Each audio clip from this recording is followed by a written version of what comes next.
Meet Chamoy Thipayaso, a former worker with the Thai Petroleum Authority who was born on November 27, 1940. Thipayaso was known for being convicted of participating in a pyramid scam that duped more than 16,000 Thai citizens and was worth an estimated $200 million to $301 million. The scam was so massive that she earned the world's longest prison sentence of life imprisonment. Thipayaso's story began in the late 1960s when she established the Mae Chamoy Fund, a chit fund disguised as an oil share with significant profits. With her relationships with the Petroleum Authority and Air Force, the fund was able to support itself for a surprisingly long time. Her military contacts were a major source of political and commercial influence, and the scheme appeared to have official military approval. The scam persisted until the mid-1980s, and 16,231 people were victims of the fraud. There were appeals for the state to rescue the financial institutions and the chit funds because the fund had a significant number of politically influential investors from the armed services and the royal household. However, the Mae Chamoy Fund was closed after private conversations with King Bhumibol Adulyadej, during which Chamoy Thipayaso was detained. Her case was not heard until all the losses for the concerned military and royal persons had been recovered. She was imprisoned secretly by the Air Force for many days. On July 27, 1989, Thipayaso and 7 other defendants were found guilty of corporate fraud. Despite Thai law at the time specifying that the maximum term that could be imposed for fraud was 20 years, she was convicted to a total of 141,078 years in jail or life imprisonment. However, her sentence was twice further reduced, and she was freed in 1993. In total, she served less than 10 years of her sentence. In 2006, the Guinness Book of World Records rated it the world's longest sentence for corporate fraud. Another insanely long and harsh prison sentence was that of Charles Robinson. This is Charles Scott Robinson. To understand Robinson's case, let me take you back to a dark day in December 1994. A jury in Oklahoma found Charles Scott Robinson guilty of 6 counts of sexually abusing children. The heinous nature of his crimes made the jurors demand that he never see the light of day again. They suggested a sentence of 5,000 years in prison. However, they could not legally impose a life sentence without the possibility of release. District Judge Dan Owens shared the jurors' outrage and decided to take matters into his own hands. He handed Robinson the longest sentence in U.S. history for multiple offenses committed by a single person. A staggering 30,000 years behind bars to be served consecutively, meaning that Robinson would not be eligible for parole until he reached the age of 108. Judge Owens was determined to ensure that Robinson would never harm another child again. It may sound harsh, but I don't fault the judge. Robinson had a long history of criminal activity before he was convicted of sexually abusing children. He had been previously convicted of burglary, attempted burglary, hiding stolen property, and possession of a stolen car. As a result, he was already serving 6 life terms of 45 years each. Even if Robinson were to receive parole for each of his charges, he would still have to spend 78 years in jail. At Robinson's trial, the jurors were upset that they couldn't impose a harsher sentence. They were concerned that he might get out early, and his past convictions only added to their unease. Laura Bixler, the jury manager, stated that they had all read about an early release in the newspaper and that there were far too many examples. They wanted to send a message to the criminal that they would not accept it. Judge Owens shared the jurors' concerns and ensured that Robinson would never have a chance to escape again. He remarked that he could guarantee that Robinson would spend the remainder of his natural life behind bars.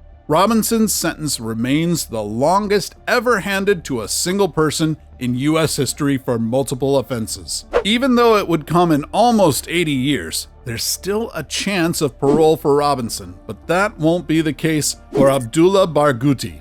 This is Abdullah Galeb Barghouti. Barghouti was born in 1979 in Kuwait and belonged to the Barghouti tribe in the West Bank, with his family originating from Beit Rima. He is known as a prominent Palestinian leader in the West Bank's Izz al-Din al-Qassam brigades, the armed branch of Hamas, and was a key bomb maker for the group.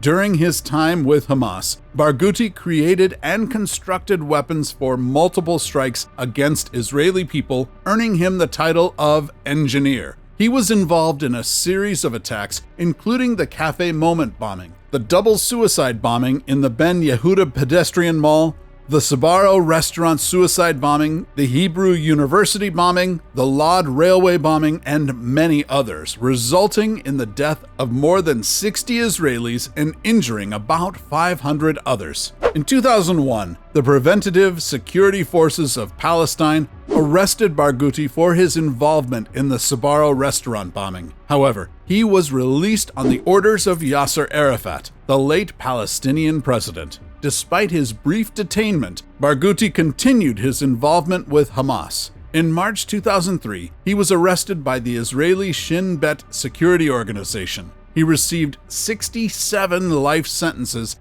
and 5,200 years in jail from an Israeli military court, the lengthiest sentence ever handed out in Israel. Barghouti was imprisoned in Israel at Gilboa prison.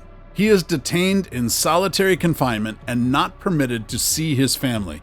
Despite his incarceration, the Palestinian Authority has provided him with a pension. It's safe to assume that Barghouti won't make it out of that prison alive, but we can also say the same thing for Othman el-Ganawi. This is Othman el-Ganawi.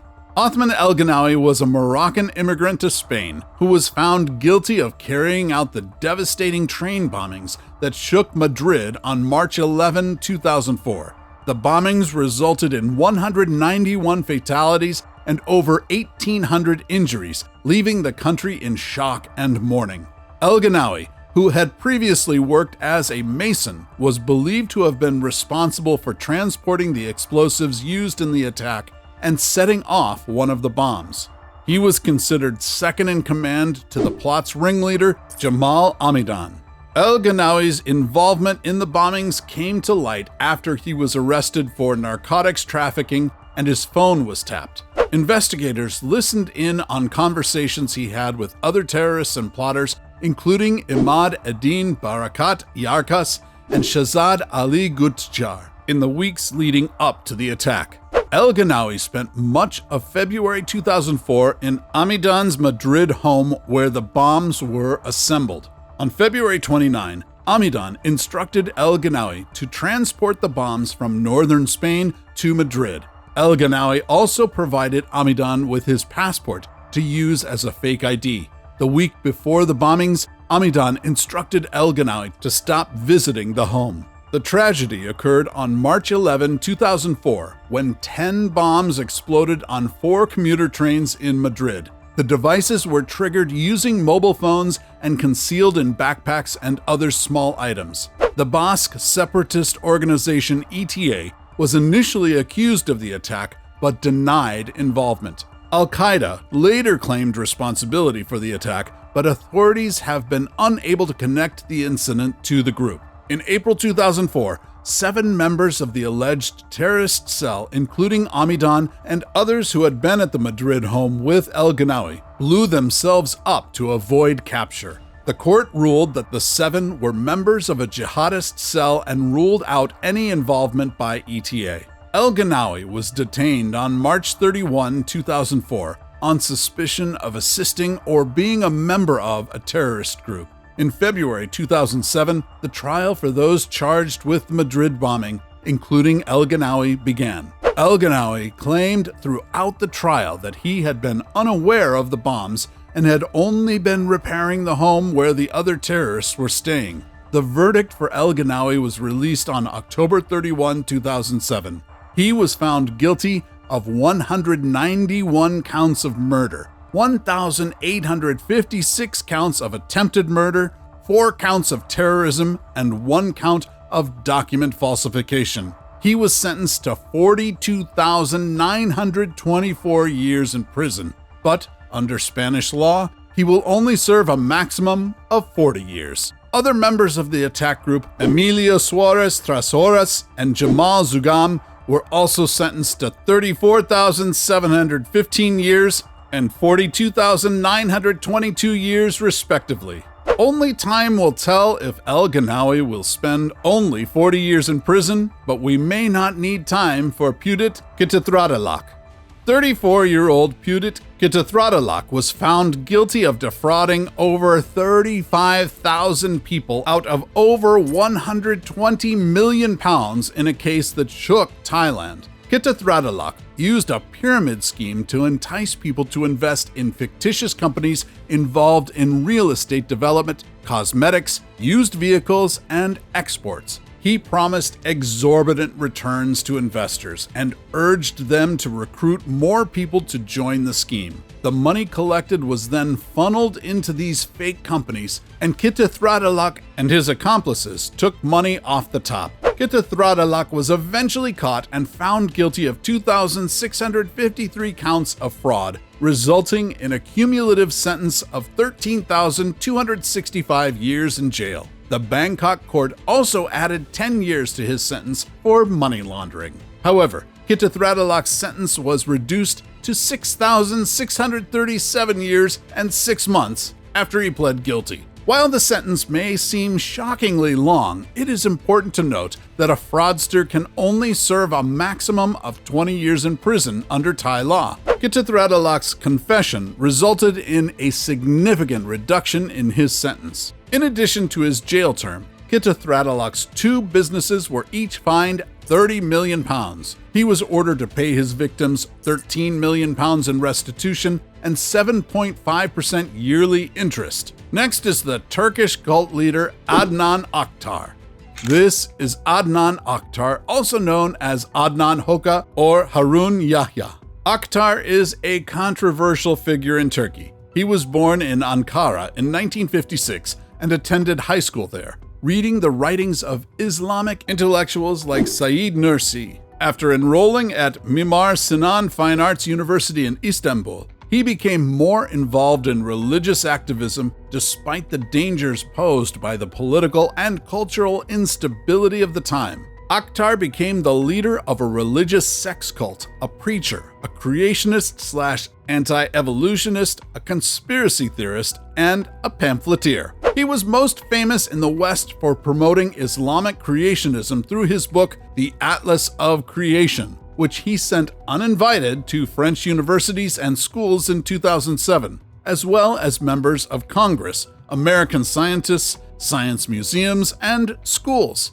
He also conducted a campaign to convert Europeans to Islam in the 2000s, generating hundreds of beautifully drawn books. Despite his controversial beliefs and actions, it is interesting to note that Oktar grew up in a quite prosperous secular family. He was drawn to Islamic intellectualism later in life, becoming more involved in religious activism during the political and cultural instability of the time. Oktar founded the Bilim Araştırma Vakıf, or Science Research Foundation, and the Milli Dirleri Koruma Vakıf, or Foundation for Protection of National Values, before his arrest. He served as honorary president of both organizations. He also had his TV channel, A9 TV, where he taught the authentic Islam based on the Quran. However, Oktar's actions and beliefs attracted controversy and criticism. Vice magazine referred to him as the most renowned cult leader in Turkey. His group is frequently described as a cult. Between 2005 and 2015, Oktar sued more than 5,000 people for defamation, resulting in the shutdown of several well-known websites in Turkey. In 2018, Oktar was detained and charged with allegations that included financial fraud, organizing a criminal business, and sexual abuse. In January 2021, he was sentenced to 1,075 years in prison, along with 13 others who were arrested in the case. However, the Turkish Court of Appeal overturned his conviction in March 2022, citing inadequate prosecution and incorrect assessment. His retrial resulted in a sentence of 8,658 years being imposed on him on November 17, 2022.